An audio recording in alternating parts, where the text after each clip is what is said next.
আরো বড় বিরতিতে যাওয়ার আগে যে নিয়ে আমরা বিষয় নিয়ে আপনাদের সঙ্গে কথা বলছিলাম, যে যেখানে এই যে বাংলাদেশের প্রাক্তন প্রধানমন্ত্রী শেখ হাসিনা তার যে মৃত্যুদণ্ডের ঘোষণা করা হয়েছে, বাংলাদেশের আন্তর্জাতিক অপরাধ ট্রাইব্যুনাল সোমবার তার মৃত্যুদণ্ডের ঘোষণা করেছে। এবার সেই নিয়েই প্রতিক্রিয়া দিয়েছেন শেখ হাসিনার ছেলে সজীব ওয়াজেদ, এবং তিনি বলছেন যে এই যে ঘটনা, সেই ঘটনার পিছনের রাজনৈতিক চক্রান্ত রয়েছে, এবং সেক্ষেত্রে বারবার তিনি দায়ী করছেন মোহাম্মদ ইউনূসের সরকারকে। এবং সেক্ষেত্রে সজীব ওয়াজেদ তার প্রতিক্রিয়াতে তিনি বলছেন যে যুক্তরাষ্ট্রের সরকার বদলেছে, তারপর থেকে কোনো চাপ দেয়নি। 2024-এর নির্বাচনের সময় তৎকালীন মার্কিন সরকার বাংলাদেশের বিরুদ্ধে প্রচার করেছিল। কি বলেছেন সজীব ওয়াজেদ এই নিয়ে শুনবো।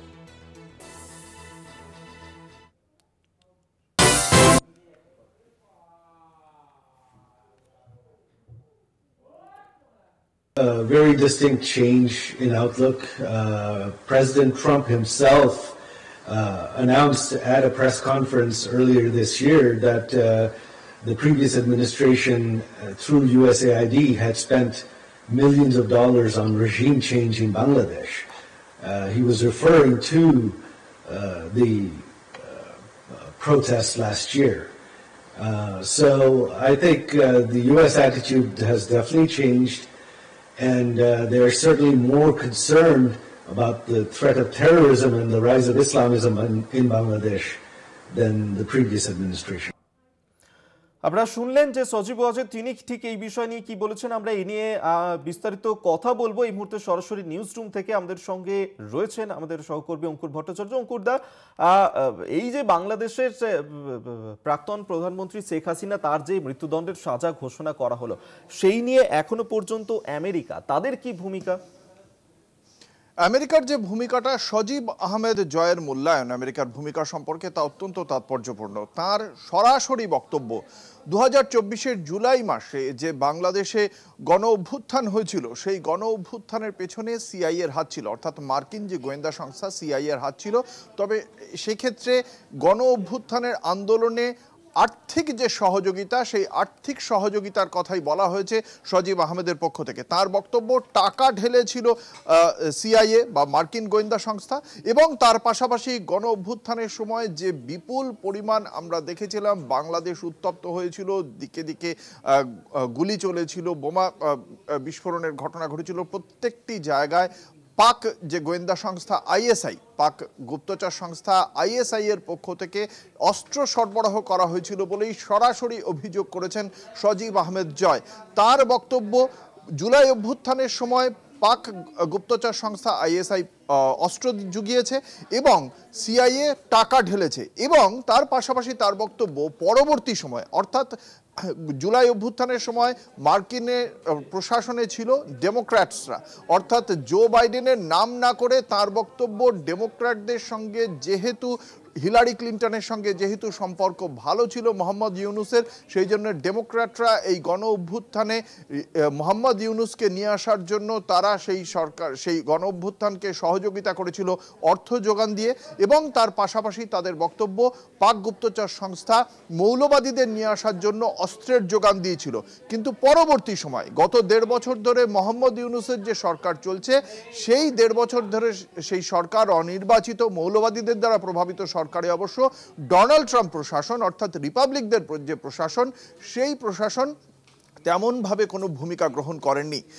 তিনি কোনো ক্ষেত্রেই মার্কিন যুক্তরাষ্ট্রের কোনো নেতা বা কোনো পার্টির নাম না করলেও তার বক্তব্যের মাধ্যমেই ডেমোক্র্যাট এবং রিপাবলিকানদের এই বাংলাদেশের যে রাজনৈতিক পরিস্থিতি, তাতে কার কি ভূমিকা ছিল তা তিনি স্পষ্ট বুঝিয়ে দিয়েছেন। এবং মৌলবাদীদের অস্ত্র যোগান দেওয়ার ক্ষেত্রে পাকিস্তানের যে কত বড় ভূমিকা ছিল তাও খুব স্পষ্টভাবে বুঝিয়ে দিয়েছেন সজীব আহমেদ জয়। অভিক, একেবারে, অর্থাৎ এই বিস্ফোরক অভিযোগ সজীব ওয়াজেদ তিনি করছেন যে এই যে ঘটনা, সেই ঘটনাতেই এই আমেরিকার হাত ছিল, এবং জুলাই গণ অভ্যুত্থানে সেখানে এই আন্দোলনে টাকা ঢেলেছিল মার্কিন সরকার। জুলাই অভ্যুত্থানে বাংলাদেশে সেখানে মাথাচাড়া দিয়েছিল মৌলবাদী শক্তি এবং ট্রাম্প সরকার ক্ষমতায় আসার পর সেখানে পরিস্থিতি বদলেছে। শুধু তাই নয়, পাক গুপ্তচর সংস্থা তারাও অস্ত্র জুগিয়েছিল এই জুলাই গণ অভ্যুত্থানে। বিস্ফোরক অভিযোগ করেছেন শেখ হাসিনার ছেলে সজীব ওয়াজেদ। আপনাদেরকে শোনাবো যে এক্ষেত্রে ভারতের ঠিক কি ভূমিকা, সেই নিয়ে সজীব ওয়াজেদ কি বলেছেন শুনবো। We've received bits and pieces of information, but I think the biggest two pieces which seem to sort of trace back to ISI were that the protest movement, one, received a lot of funding. I suppose a lot of this was USAID as well. However, the one thing that a lot of the protest, you see, that there were militants that infiltrated the protests. And many of them were armed. They were armed with firearms. Many of them were caught on video with firearms shooting. And without a doubt, these weapons had to have been supplied from somewhere in the subcontinent, and the only possible source is ISI. এবং এই বিস্ফোরক অভিযোগ তিনি পাক গুপ্তচর সংস্থা ISI নিয়েও করেছেন, যেখানে তিনি বলছেন যে জুলাই গণ অভ্যুত্থান নিয়ে এই অস্ত্র জুগিয়েছিলেন। আমরা এই সমস্ত বিষয় নিয়ে কথা বলবো। এই মুহূর্তে সরাসরি আমাদের সঙ্গে নিউজ রুম থেকে রয়েছেন আমাদের সহকর্মী অঙ্কুর ভট্টাচার্য। অঙ্কুরদা, একটা বিষয় জানতে চাইব যে শেখ হাসিনার এই মৃত্যুদণ্ডের সাজা ঘোষণার পর তাকে বাংলাদেশে ফেরাতে হবে, কিন্তু শেখ হাসিনা তিনি এই মুহূর্তে ভারতে রয়েছেন এবং সেক্ষেত্রে তাকে কি বাংলাদেশে পাঠানো হবে নাকি হবে না, এই নিয়ে একটা টানাপোড়েন চলছে। ভারত সরকার তাদের ভূমিকাটা এখনো পর্যন্ত কি? ভারত সরকারের যে ভূমিকা তা নিয়ে সজীব ওয়াজেদ তার গুরুত্বপূর্ণ মূল্যায়ন জানিয়েছেন। তার বক্তব্য, জুলাই অভ্যুত্থানের পর যখন 5ই আগস্ট শেখ হাসিনা সেই বাংলাদেশে যথেষ্ট বিপদের মধ্যে পড়েন, সেই সময় তিনি ভারতে আশ্রয় নেন। তিনি বলেছেন যে ভারত ঐতিহাসিকভাবে বাংলাদেশের বন্ধু রাষ্ট্র এবং সেক্ষেত্রে তার মাকে যদি আশ্রয় না দিত ভারত, তাহলে তার মা প্রাণে বাঁচতেন না এবং ভারতের প্রতি কৃতজ্ঞতা প্রকাশ করেছেন সজীব ওয়াজেদ জয়। তিনি খুব স্পষ্ট ভাষাতেই বলেছেন ভারত সবসময় বাংলাদেশের পাশে থেকেছে এবং বাংলাদেশে যাতে মৌলবাদী শক্তি মাথাচাড়া না দেয় তার জন্য তার মায়ের যে সংগ্রাম, সেই সংগ্রামকে সহযোগিতা করেছে ভারতবর্ষ। এবং এই শেষ 2024-এর যে অগস্ট মাসে যে সময় তার মার প্রাণ সংশয় তৈরি হয়েছিল, সেই সময়েও তার মাকে আশ্রয় দিয়ে ভারত সরকার একজন প্রকৃত বন্ধুর ন্যায় আচরণ করেছেন।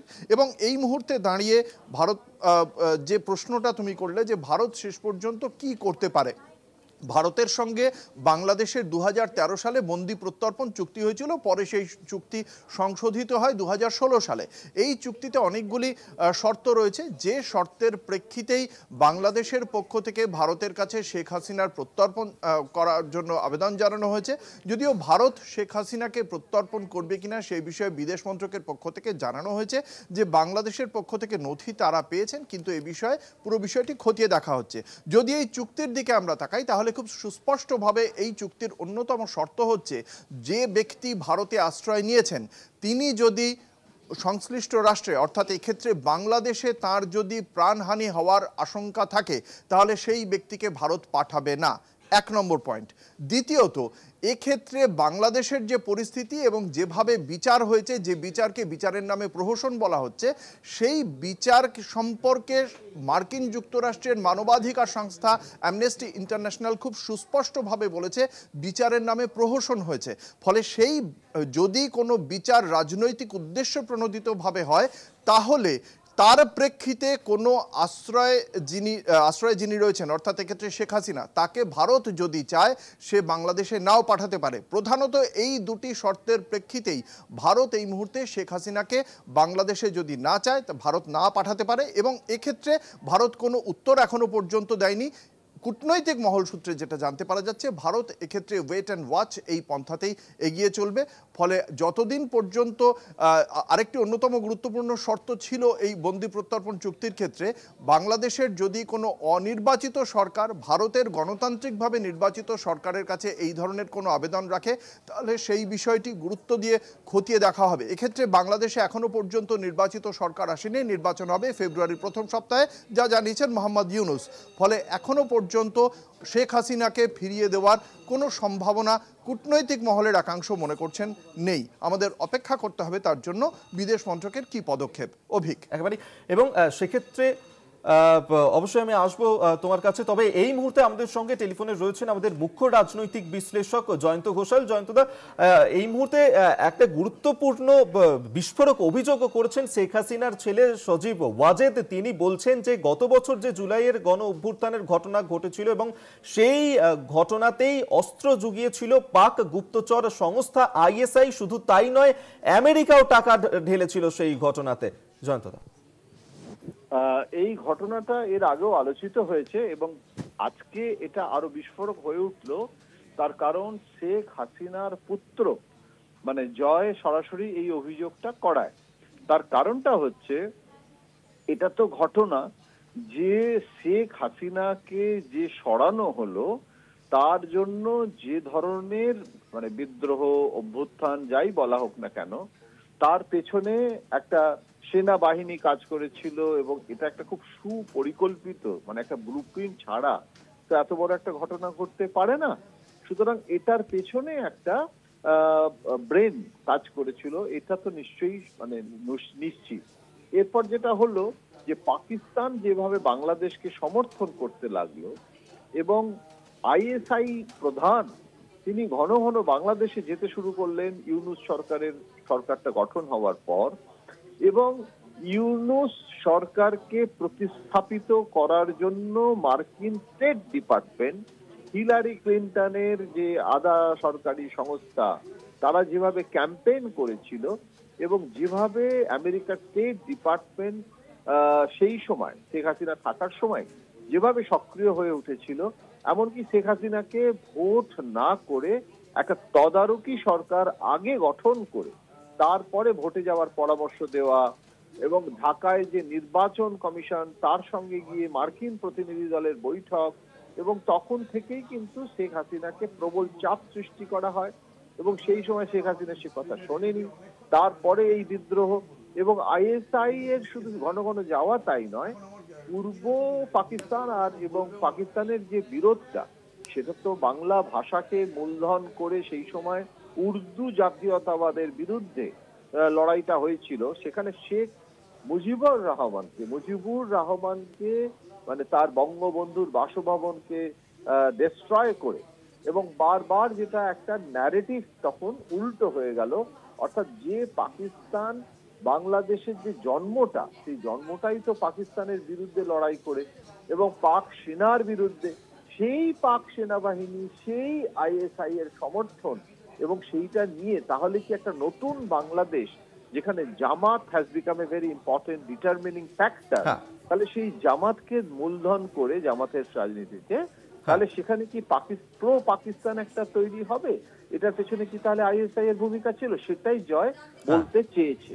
এখন মানে এটা এই সময় কেন বললো সেটাই আমি এক কথায় বলছি অভিক, বললো যাতে ভারত সরকারের ওপরেও শেখ হাসিনা আওয়ামী লীগ চাপ সৃষ্টি করতে চাইছে যাতে আজকে ঢাকার এনএসএ কিন্তু দিল্লিতে, সুতরাং কোন রকম ভাবেই যাতে তারা ইউনূস সরকারের সঙ্গে কোনো মধ্যস্থতায় না যায় তার জন্য এটা স্মরণ করিয়ে দিয়েছে আওয়ামী লীগের শেখ হাসিনার পুত্র আজকে এই বিবৃতিটা দিয়ে। অভিক, ধন্যবাদ জানাবো। এতক্ষণ আমাদের সঙ্গে টেলিফোনে ছিলেন আমাদের মুখ্য রাজনৈতিক বিশ্লেষক জয়ন্ত ঘোষাল, পাশাপাশি নিউজরুম থেকে আমাদের সঙ্গে ছিলেন আমাদের সহকর্মী অঙ্কুর ভট্টাচার্য। অঙ্কুরদা, তোমাকেও ধন্যবাদ সঙ্গে থাকার জন্য।